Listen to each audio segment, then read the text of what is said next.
Alan, many congratulations, a sensational comeback here at Alexandra Palace. You had match darts against you.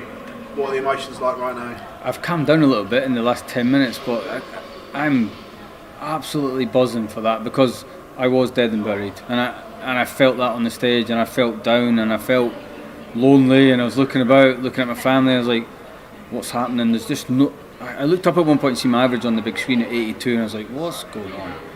But from somewhere I dug in and found the next level that I could get to, so happy days. When you're 2-0 down in sets, 2-0 down in legs, the point of no return, what goes through your mind? What time's the Uber to the airport in the morning? No, I think I genuinely thought I'm done. It went right through my head. I wasn't playing good enough to beat him. He was scoring that ton over the top. He was going 20-20 and finding a ton from nowhere. So yeah, I thought I was going home, but we're still here.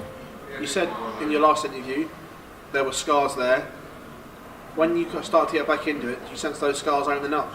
I noticed him sort of going down on his haunches and on his legs and getting a bit, beating himself up a bit. So I tried to be a bit different with the crowd today. So I was focusing on just being really serious, and I could feel him getting. The crowd got on his back a little bit, which was great for me because it let me have a little breather. So yeah. You said last time you were going to go and watch your game back. Did you? And what did you learn and identify? Yeah, well, 100%. I don't have red tartan trousers on today. And also, I didn't do any interaction with the crowd whatsoever, apart from my family, Amanda, Logan and Paul on that side. And I could see my brother and Big G from the townhouse in the crowd. Apart from that, I didn't look up. I didn't entertain the crowd. I didn't do any of this.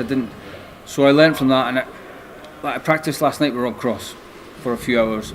And the advice he gave me is priceless. So I took everything on board and just tried to be a nonchalant, just blend in. Don't give it all that. Just chill. And do you know what? I got lucky. Let's be honest. What did Rob tell you? He just the advice about don't carry on, don't do anything, don't even apologise for winning a leg that's 21 darts, and don't big up 180s. Don't do any of that stuff because no one cares. The other player you're playing doesn't care. So just relax, play your game, and just go back and forward to the board. And that's exactly what I've done today. Is that a fine line though between coming in a personality and playing darts? Because we've seen many of the top professionals over the years have a balance of doing both. Is that something that you've now got to try and find? You've gone one way and then the other? Yeah, I need to get the middle ground on that. I don't want to be the clown that's getting booed by the crowd, and I don't want to be.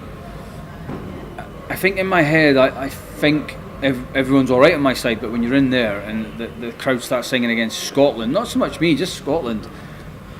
It could be any words that they're singing, but it's just it's hard to deal with, and I want to just tone that down a bit and try and get some fans on my side. The 144 to win it, an absolute moment that will go down in history in this place. Did you know it was in as soon as it left your fingers, that last start? No. When the two treble 20s went in, I thought, here we go. I threw it as hard. Dart players, the way I throw quite forceful. Paul Nicholson knows that I throw really hard. And I just chucked it as hard as I could.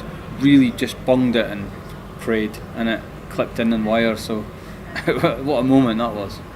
What happens between now and your next game? Obviously you said last time you've got night shifts to sort out and everything like that. Is that still the case, or have you got to move mountains again to come back? Yeah, it's put me in a bit of a problem, but I'm night shift tomorrow night, I'm night shift Christmas night, then I'm off for 4 days, but I don't play again until the 29th now, so I'm meant to be working the 30th, 31st, 1st and 2nd, and there's nothing organised because I'm not planning that far ahead at the World Championships. I'm just my debut year, so I might need a few favours and a few guys to look at this and go, it's alright Suits, I'll cover for you. So hopefully I can get a couple of swaps and come back down on the 27th maybe. The job you do, obviously, is there a worry because of the amount of COVID cases in the UK? Most people can protect themselves and lock themselves away. You don't have that luxury. If there's something going on, you have to go in and do your job. Yeah. Is that now a worry coming back because of the timescale and testing positive? Nah, because the Scottish Fire and Rescue are all over COVID. You know, we're protected to the max. And if I'm in a fire, I'm wearing full breathing apparatus. So there's not a part of my skin, there's not a part of my respiratory system out. So it's not a problem at all. Dealing with that is we're covered more than anybody, and we're actually probably more than everybody else. So yeah, that's not a problem. Just go back, do my job, and then come back down in a couple of days. So congratulations. Cheers, Phil. Thank you. Suits, magnificent, absolutely magnificent. Talking about your work, what are you going to? Can you talk through exactly what you're going in terms of how many hours you're going to be working and what you ordinarily face over Christmas period? It just depends. So tomorrow night's a 14-hour night shift and Christmas Eve's a 16-hour night shift because it's a Saturday, so 30 hours in the next 2 days. But Christmas is you don't know. I've been in house fires on Christmas morning. I've been in RTCs on Christmas Eve, Boxing Day, so you don't know what's going to happen. Obviously, we pray in our job that we're not going to anything, because that's someone else's life or someone else's trouble. So, yeah, hopefully a couple of shifts that were quiet and everyone's with their families enjoying Christmas and we don't get shouts. So that's all. But yeah, it's my job, and whatever happens. We go deal with it. I think you've said to me in the past as well about your job and the military background. It really helps you focus, and you seem to, after going 2-0 down, you seem to just get yourself right in a zone and found that belief from almost nowhere. Yeah, well, last night, you were there last night at the practice session. The standard of darts last night was incredible, and it just doesn't come out on that stage yet because I'm too inexperienced, I think. But I'm never giving up. I'm not giving up. I felt I was going to lose. And then just leg by leg, hang on, I broke his throw. Maybe I can win this. Maybe I can win this set. Maybe I can win the next set. Then I looked up at the big screens, it was 2-2, 2-2. I was like, we're in a tiebreak. I was just playing to win legs. I wasn't even aware it was 2-2, 2-2. That's how inexperienced I am on that kind of stage. And I thought, hang on, this is going to a tiebreaker. My throw. It's my throw. And I should have done it earlier. I should have beat him earlier with a ton. But tops and tens and tops especially is not my strong point, so we'll take double 12 instead. You seem to win over the crowd at some stage. I mean, I'm not completely, because I know they were cheering when you had your first chance at winning the match, but you did seem to win them over as the match went on. Yeah, well, like just what Phil just said there about advice from Rob. If you are going up to the hockey for your match darts and they're booing, it only gets to a certain level. They can only go so loud. So taking that extra little second and just let it die down a little bit just takes the edge off it. So all that stuff I tried to do, I stood back when I hit treble 20 for the turn checkout and just try to take my time and just let it die down a little bit. Stepped up. The darts wasn't because of the crowd, I just missed my chance at double. But yeah, I think you just got to learn more and more and more. Everything that's up there, I just need to learn and soak it all in and soak, good Scottish word. I just need to learn to take it all in and learn. You talked about going back to your work, but you're also going back to your dogs as well. Yeah, cool. How much have you missed them? Yeah, it's cool.